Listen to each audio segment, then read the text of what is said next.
Voz del pastor. Voz de la Arquidiócesis.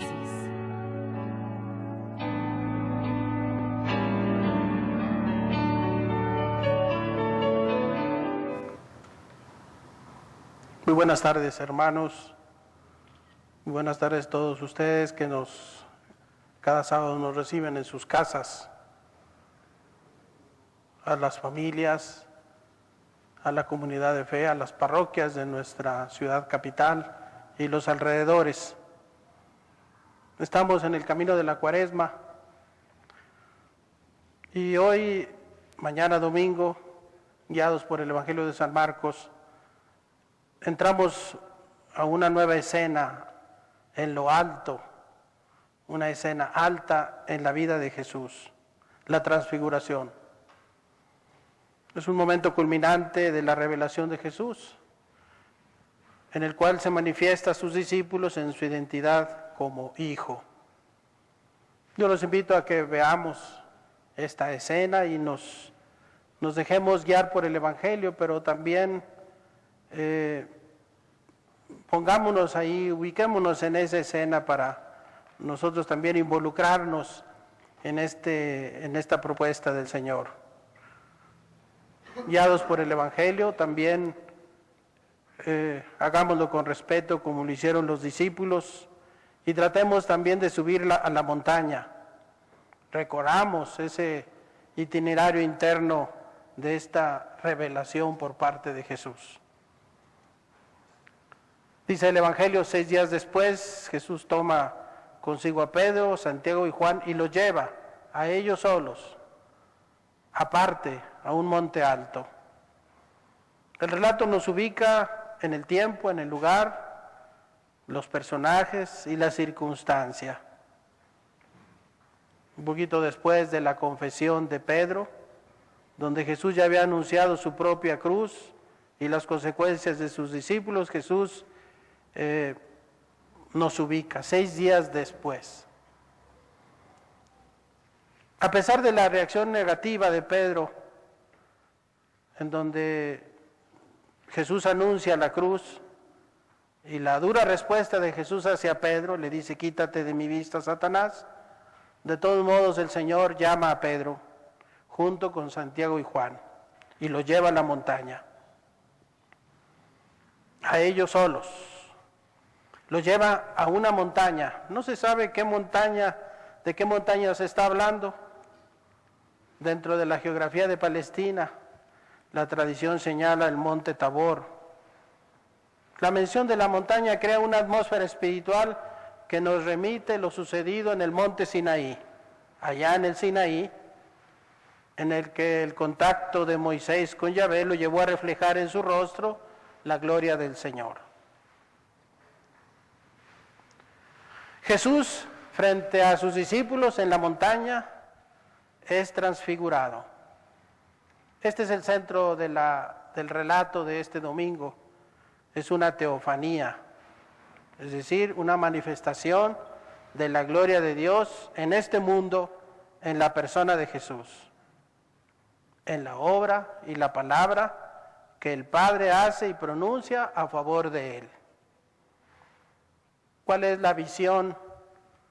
Pues los discípulos ven a Jesús, se transfiguró delante de ellos, dice el Evangelio. Son muy pocas palabras que describen este acontecimiento, pero lo esencial es que es una obra de Dios en la persona de Jesús. Literalmente, dice, su aspecto fue transformado. Jesús no se transfiguró a sí mismo, Él fue transfigurado, fue Dios quien lo realizó en Él. ¿Cuál es el efecto de esta transformación? Bueno, ahí el mismo relato lo describe. Sus vestidos se volvieron resplandecientes, muy blancos, tanto que nadie en esta tierra sería capaz de blanquearlos de ese modo. Lo que sucede en la transfiguración, hermanos, en la montaña, es en función de los discípulos. Se transfiguró delante de ellos. Gracias al poder de Dios, Jesús se hace visible ante los ojos de sus discípulos. con la misma figura que tendrá en la resurrección, cuando Él participe plenamente de la vida divina. ¿Qué es lo que se ve? Jesús se presenta, es la visión de Jesús a los discípulos, pero también en esta visión se ven dos personajes celestiales, Moisés y Elías. Se les aparecieron Elías y Moisés y conversaban con Jesús. Se les aparecieron. No solo se les aparecieron a los discípulos, sino que ellos conversaban con Jesús. Los tres pues aparecen en la misma dimensión, en el mismo plan, en lo divino. Son figuras prominentes en la Biblia, Moisés y Elías, y su presencia nos indica algo. El trasfondo de esta presencia de Moisés y Elías es el Antiguo Testamento. Moisés fue el intermediario de Dios en la entrega de la ley a su pueblo, recordemos. Elías fue el profeta de fuego.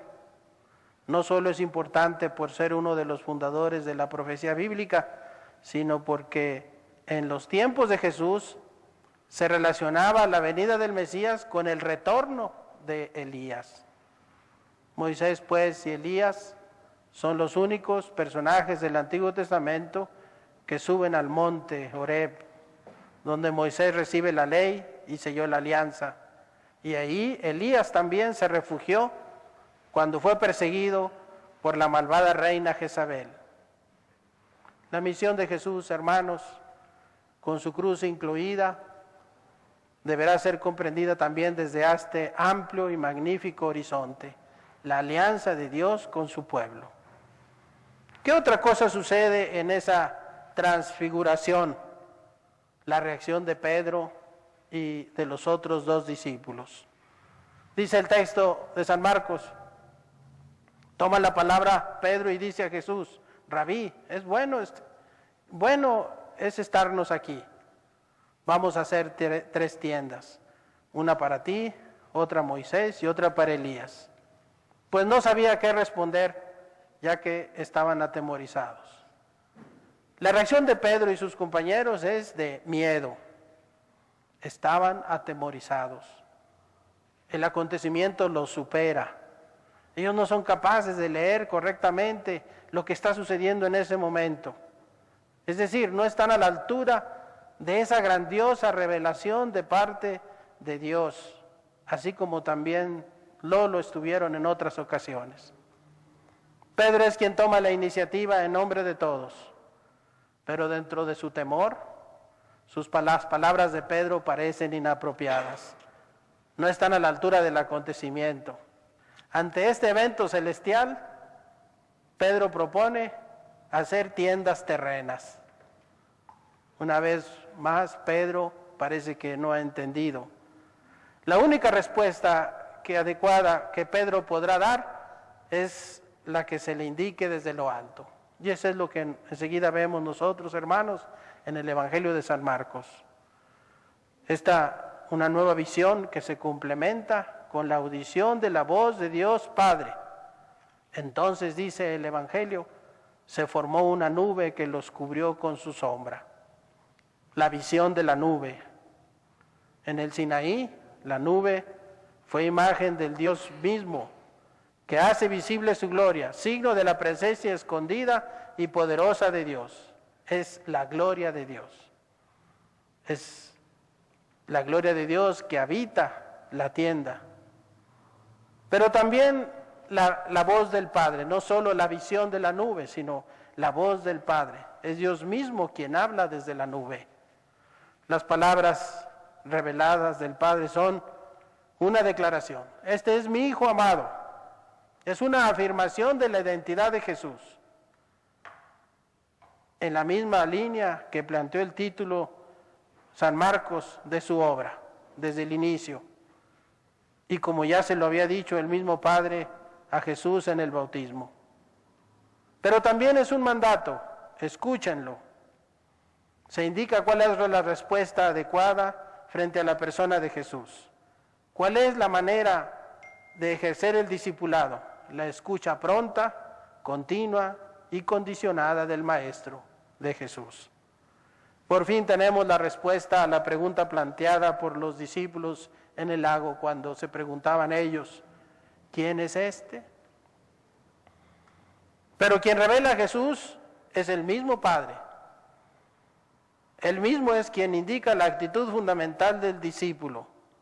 Es la escucha del Maestro, escuchadle. Jesús, pues, hermanos, no es el que recibe la revelación, sino aquel que es revelado. Y son los discípulos quienes reciben la revelación del Padre. En Jesús reposa la voluntad del Padre, que todo hombre está llamado a vivir. El Hijo de Dios lo supera notablemente.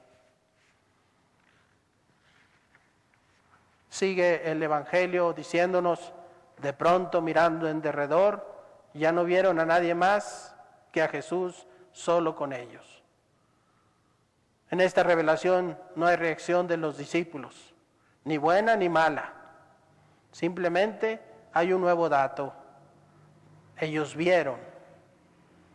El momento conclusivo de la revelación a los discípulos es idéntico al comienzo.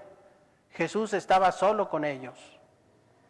Ahora ven al Jesús de siempre, con el que están cotidianamente, todos los días.